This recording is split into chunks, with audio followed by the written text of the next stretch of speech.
The title of my talk is Informing Novel Riverscape Restoration with Scale-Appropriate Models.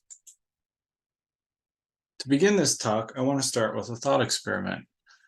Imagine if you're standing in the Arno River in Italy, and I asked you the following question.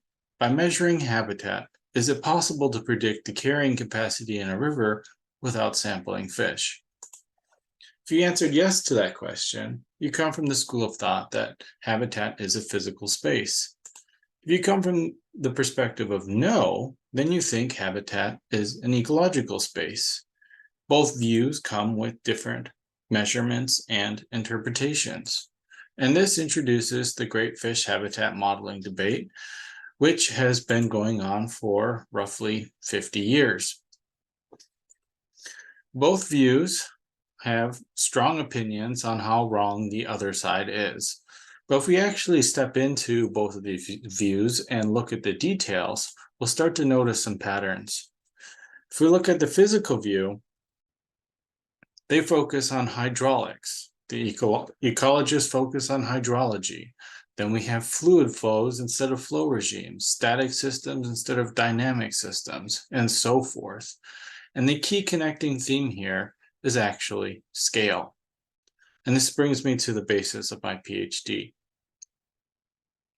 One of my favorite papers of all time wrote the following quote: "A continuous view of the river is needed to understand how processes interacting among scales set the context for streamfishes and their habitat." And in that paper, they made a very bold and important statement that we needed to start building a conceptual bridge from small spatial scales and short time scales of streamfish science and management to the large spatial scales and long time spans of natural processes and human effects. It's that bridging that occurs from microhabitats or very small scales all the way up to drainage basins that helps us fill a very critical gap, which is the life history and the understanding of fish life history from very small up to very large drainage basins. And so the research question for my PhD is, how do we better understand fish habitat in rivers from a scale and process perspective? And specifically from the funding agency, how do we do this for fish communities? And so my proposed dissertation structure follows this scheme.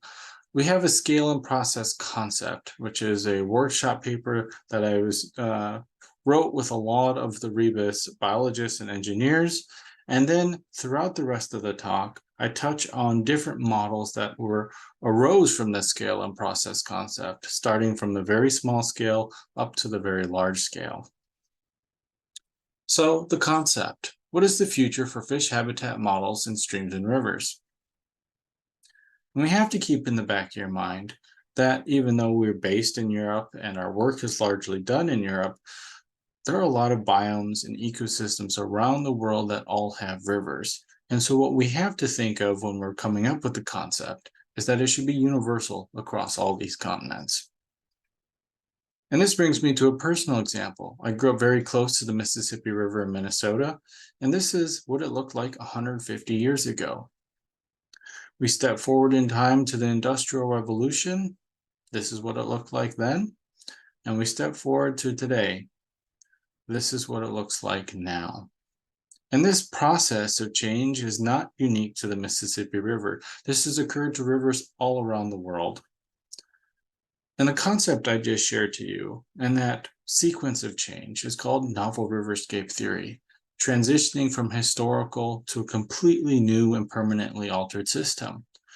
Unfortunately, there's some systems and rivers in the world that are hybrid, that has the potential to restore things before things get too bad. And the key questions that novel ecosystem theory forces us to answer is, are we seeing anthropogenic forces acting on these systems? And more importantly, are these changes reversible? And with this perspective in mind, we have to start asking ourselves, how do we build fish habitat models to navigate potential novel riverscapes? And in this workshop paper, we as a group nailed down 3 major opportunities that can really pave the way for a new generation of fish habitat models. These are incorporating fish movement, river behavior, and drivers of novelty. If we look off to the right here, imagine a hypothetical riverscape with varying amounts of development and ecosystems. The first opportunity, fish movement, forces us to consider life history strategy. Each colored line here is a different migration approach, non-migratory to freshwater migratory to anadromous to diadromous, but notice that the lines are textured. What we need to start focusing on these days is not just the adults, which is the solid lines, but it's everything else. The spawning location of the eggs, the fry, the juvenile. If we can do that for all life histories, we'll put ourselves in a much better position to create better fish habitat models. The second part is river behavior. Now we step into the river and we're looking at it from this novel ecosystem perspective, all the way from flooding conditions to drought. The key question here is, given the location on this landscape, would you use the same model for one circle for a different circle? The answer is no. The opportunity 3 is drivers of novelty. Here we showcase snowpack leaving the mountains, hydro peaking from a dam, and a drought pressing across the landscape. How does this influence the availability and quality of habitat we have in the system? The key point here is imagine all of these things acting on a system, and you have to consider them when you're building and implementing fish habitat model. One of the key outcomes from the paper is that we created this thing called a STOML exercise. It's kind of a map. And if you look on the x-axis, we have log space from microscale all the way up to riverscape scale, and we have log time from a second up to 10,000 years. And we need to start asking ourselves, where does your model sit? What processes are included? What's missing? And I would say the vast majority of models around the world sit in this little bubble here, sometimes less than a year, up to over a decade, and usually from 100 meters up to 10 kilometers. That's where most models sit in the fish habitat modeling world. And what my dissertation looks at is this broader future arena fish habitat models and trying to build models that fill up some of the empty space here. So we start out at the microscale. How does habitat change throughout a year? Here's the Dalelven in June and November. Notice the water level changes and how the ecosystem is changing. How do we try and model this in respect to fish habitat? Well, we can start off by using gauge stations, which are thousands of these in Sweden measuring discharge, but there's some problems. The data is not user-friendly. There's no way of visualizing this for ecology. You can't really access it with programming, and it's still very hydrology focused. And so the goal for this in-progress paper is to take this hydrological gauge data, push it through R to create something called a river wave visualization. And the key takeaway here is we're trying to create a visual model of how a river changes in its height and how that may introduce different nutrients into the system. Do the nutrients come from in-stream contributions, the riparian zone, or the floodplain? And the goal here is to have an automated and interactive live website that replaces the really boring points on a map you saw in the last slide. Now we step up to the mesoscale level. Where should fish habitat restoration be prioritized in rivers? SGJ Engineering worked in the Ila River in Germany. They assessed 53 kilometers of habitat, a 200-meter spacing between cross sections, and they assessed a variety of life history stages for gravel spawning fish. And this created an interesting opportunity. Their assessment used a very specific tool called physical fish habitat models, and it tells us how much habitat we have. An example output from the model is shown to the right here. They simulated a discharge of 57 cubic meters per second, and at each kilometer, on the x-axis here, we have a certain amount of area associated to each life stage, whether it's juvenile, larval, spawning, summer, or winter. And what their assessment showed at a variety of discharges is there's a ton of habitat for all the different life stages. But this picture is actually very misleading. And what we wanted to explore was, what if we had full connectivity in this system? And notice those red barriers? Imagine those were all gone. How easy would it be for gravel spawning fish to find all the habitat they need as they grew up? And this brings us to the expected movements of gravel spawning fish. In this case, we have all the different habitat types that is assessed, and we impose some movement rules. And we just ask ourselves, hypothetically, from every spawning bed, imagine a cohort of fish growing up, and they had to go from spawning habitat to larval to juvenile and so forth. And all we did was just tally how far they had to go to find the nearest habitat. What do you think happened? And in this case, we see across all discharges a major issue. Larval fish stages had much higher minimum distances traveled in comparison to all other life stages, which puts them at a very high risk of increased mortality and, of course, preventing older fish to grow up in the system to help the next generation reproduce. Now we step up to the macro scale and we start thinking about dam removal, which is a major problem occurring at this scale for the globe in many rivers. And we wanted to ask ourselves the question, how do fish communities respond to dam removal? And on the left here is the case study we worked with. We see that there's this river, the Morum zone in southern Sweden, and there was a dam. They implemented a dam removal in less than 1 year, which primarily uses 4 different stages: lowering the reservoir, building ancillary structures, doing the actual dam removal, and then following up with restoration work. The key question is, what do we expect to happen after this occurs?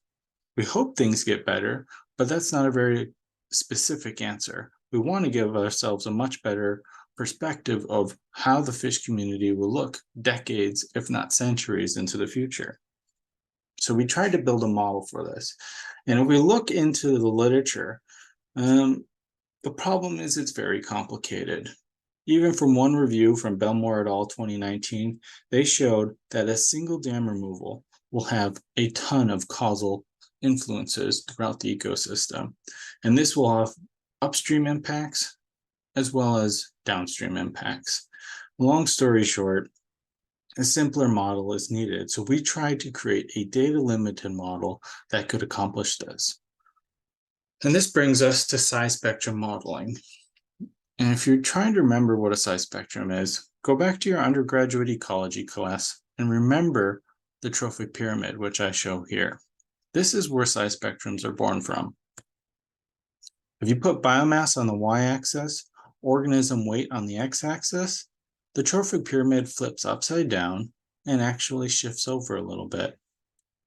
And we like to take the log version of this, replace these trophic levels with species, and then we get to see a size spectrum slope. That's all a size spectrum is. And it's been an immensely popular topic in marine ecology. And what I did was take this and bring it into the freshwater realm. And why should you care about size spectrums? And I think this fantastic paper from Pecci and Belgrano point this out. We have systems that deal with environmental change, species invasion, exploitation, and so forth. But we have to realize that many of these things affect size spectrums. They affect organism abundance or they affect organism size. And when those things change, the size spectrum changes. And that's a very quantitative way of understanding how a system will react to different things we impose on it. And this is exactly what we did with our model. What you're seeing here is an animation of our size spectrum dam removal model working. Each line here is a different species, and the line changing is respect to time. So the abundance or the size or both are occurring while this dam removal is occurring. And what's really cool is not necessarily the size spectrum model, but it's the output we can get from this model. Here we have an overview of the different scenarios we ran, from best scenario in purple to worst scenario in yellow. And our model is trying to understand and project how this fish community can change from year 0 from the dam removal 200 years into the future. And we can look at the size spectrometrics. Size spectra slope gives us an indication of the abundance to size relationship. We can look at linearity, which is the strength of that relationship. We can look at elevation, which is a proxy for carrying capacity. And if you're a manager, we can actually look at the size-based metrics at the same scenarios. How does the total biomass change across time? How does average weight change across time? What does the proportion of big fish look like?